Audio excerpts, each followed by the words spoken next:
اے پیغمبر، منافقوں یعنی دو رخے لوگوں کو بشارت سنا دو کہ ان کے لیے دکھ دینے والا عذاب تیار ہے۔ وہ جو مومنوں کو چھوڑ کر کافروں کو دوست بناتے ہیں، کیا یہ ان کے ہاں عزت حاصل کرنی چاہتی ہیں؟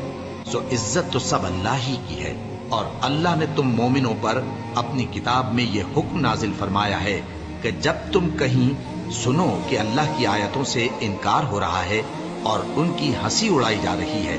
تو جب تک وہ لوگ اور باتیں نہ کرنے لگیں ان کے پاس مت بیٹھو، ورنہ تم بھی انہی جیسے شمار ہوگے۔